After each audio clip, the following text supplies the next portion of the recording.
Hi, Wendy. I'm so glad you're able to come in. When I got your message, it got me really quite concerned. How are you doing? Not doing well at all.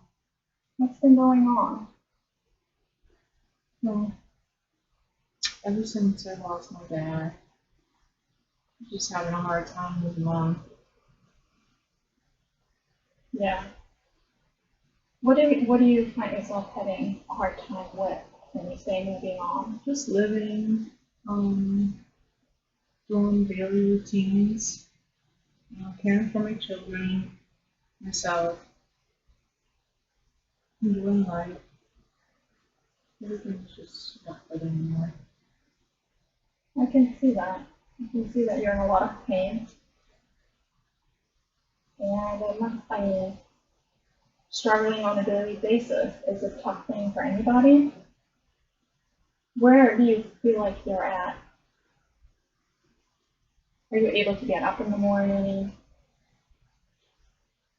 I don't make it in the morning. I don't have any energy to do anything. I just want to be in my life. Here's all I have. I just want to be there. It's very understandable.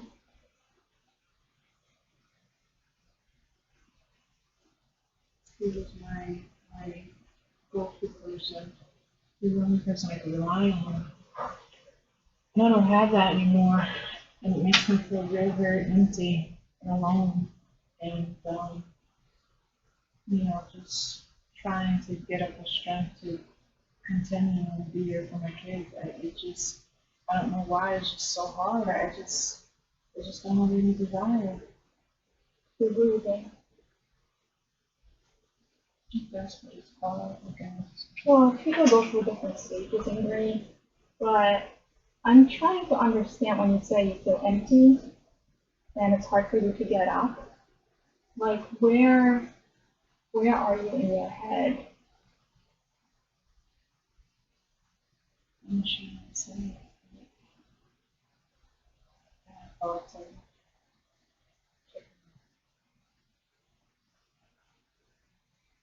myself.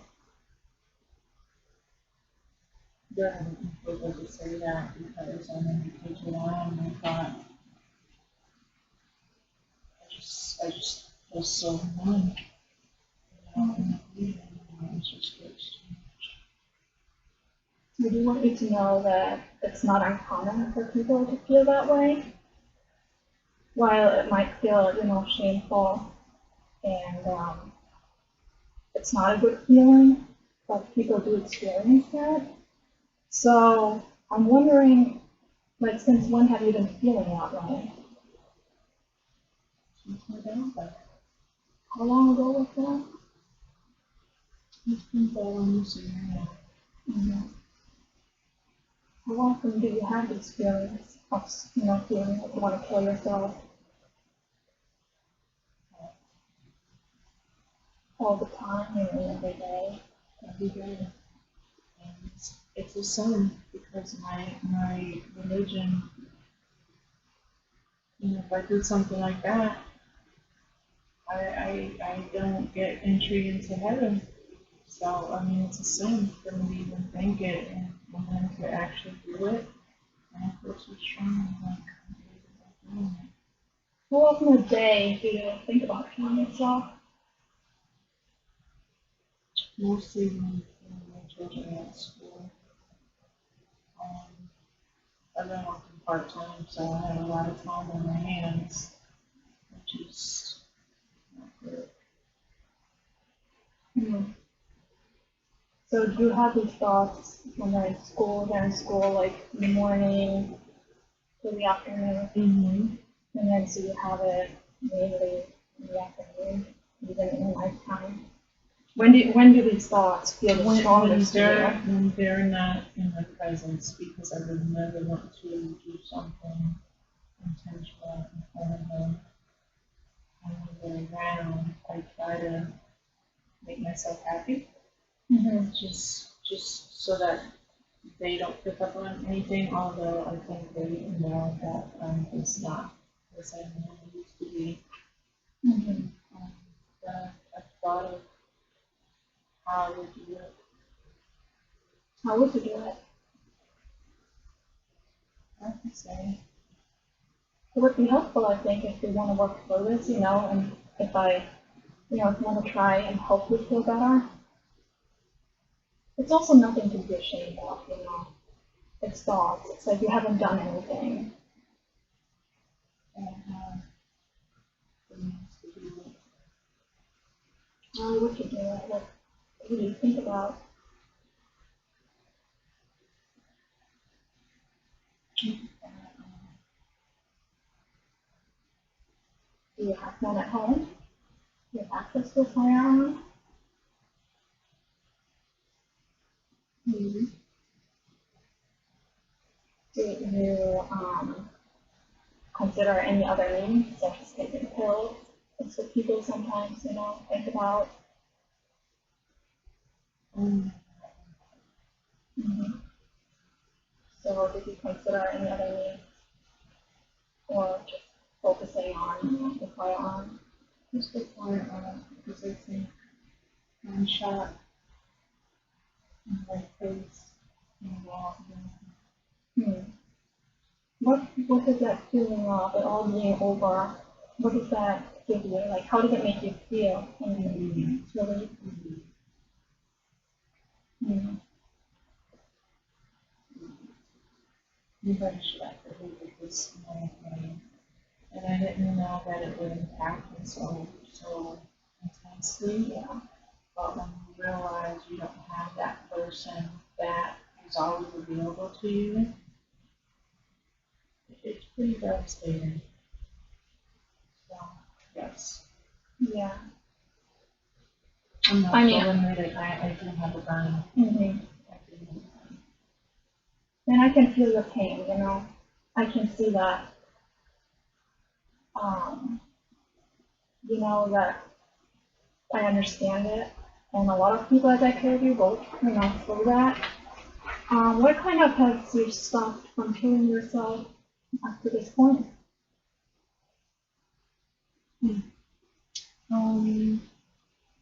Where I would do it, Mhm.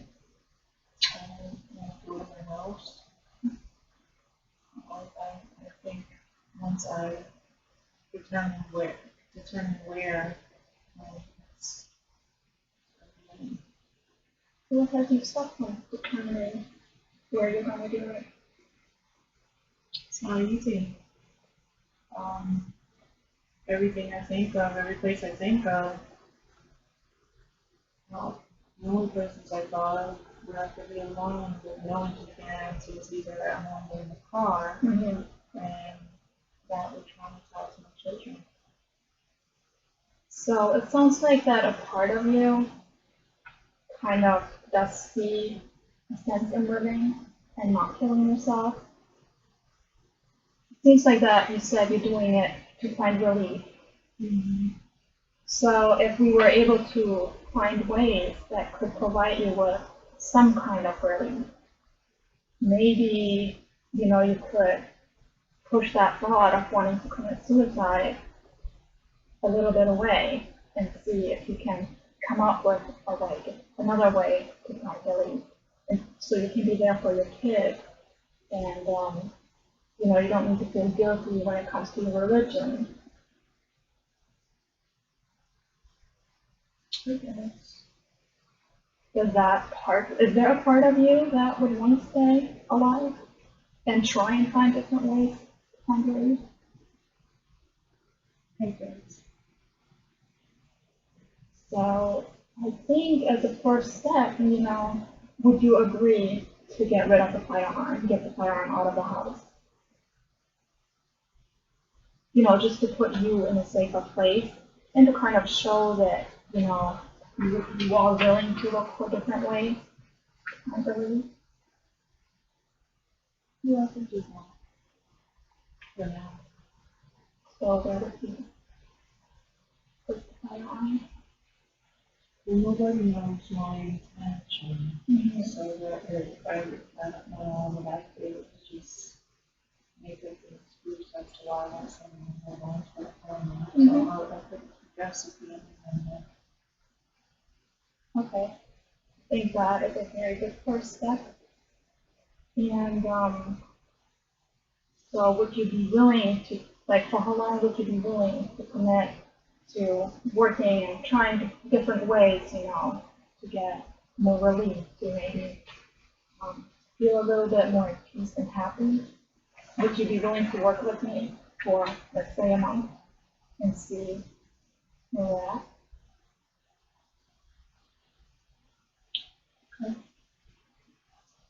What I usually do with clients who experience such deep pain and, do have a feeling of wanting to die, I create a safety plan. And that is so that you have something, that gives you some guideline, some idea of what you can do when you do feel really bad. Because it's not just going to go away. Those feelings might still come up. But it will give you an idea of what you can do to get through it. So one of the first things that we look at is like situations when you feel like those thoughts, where you feel like you would really, kill yourself. What are the situations? You said when your kids are gone, so that's a difficult time. Is there another specific time where you feel the intensity of these feelings? Mm-hmm. Anything like triggering these thoughts or? Alone. Mm-hmm. That's a very common experience. So now let's think about what you could do when you're in these situations. Let's say you're alone or it's nighttime or your kids are gone. What are things that you could do to kind of distract yourself from these thoughts?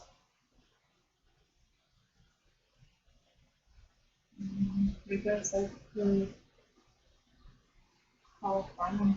Mm-hmm. Do you have a specific friend in mind? Yeah, something. You get some friends along? Yeah.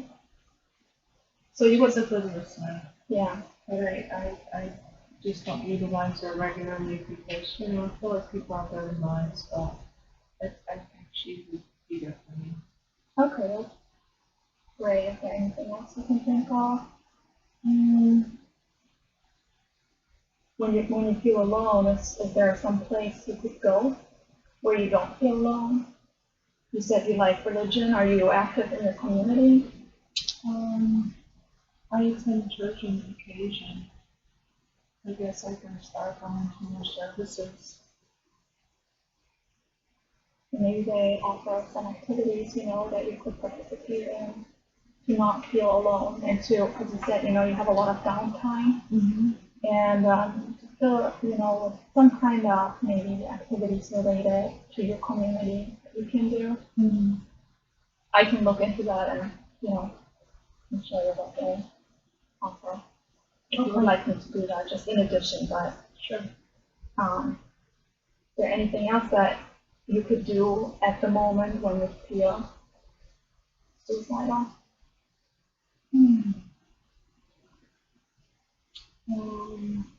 Did you ever try to do a meditation or watch a funny movie, listen to some upbeat music? Music is fun. Yeah, I could try that. what kind of music makes you feel happy? Yeah, it's amazing.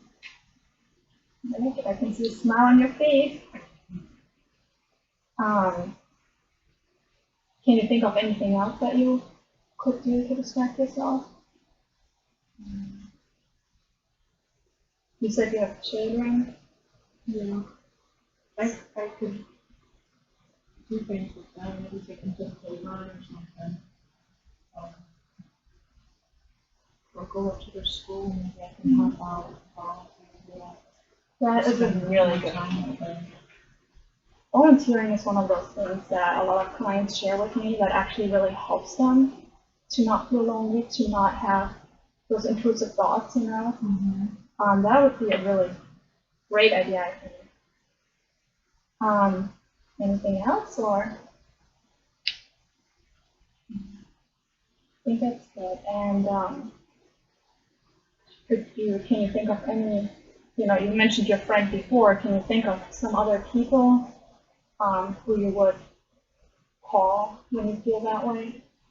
Or that you could go to, or they could come to your house when you feel? Maybe one of the church members that I'm close to. Mm-hmm. I just don't want them to think bad of me. If I know Well, you don't have to share, you know, what you like that you were having those thoughts. I don't. No, you don't have to share that. You can just say you enjoy your company, or you know you're dealing with the death of your loved one, you know, and you just need some kind of distraction, you know. So you don't have to share anything you're not comfortable with. And I think a lot of people do understand, you know.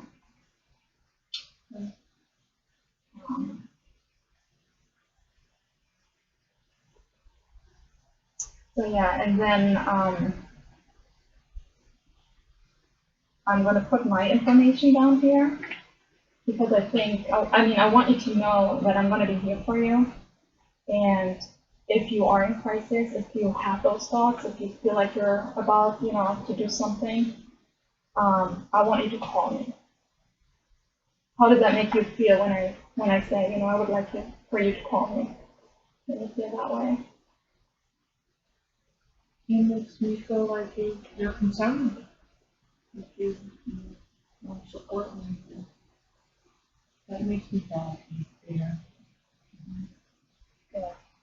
Because I truly, in my heart, I'm going to be here for you. So so how this usually works is you start with step one and you work your way through. And if none of this helps you to distract from your thoughts and feelings, then I want you to call me. Do you think you can do that? Yes, I think. I'm very glad you came in and that you trusted me with your thoughts. And I am sure, like I'm positive that we can get through this and I can help you. And people do come out on the other side. So I don't want you to lose that hope, you know. Thank you for your time. Thank you for coming in.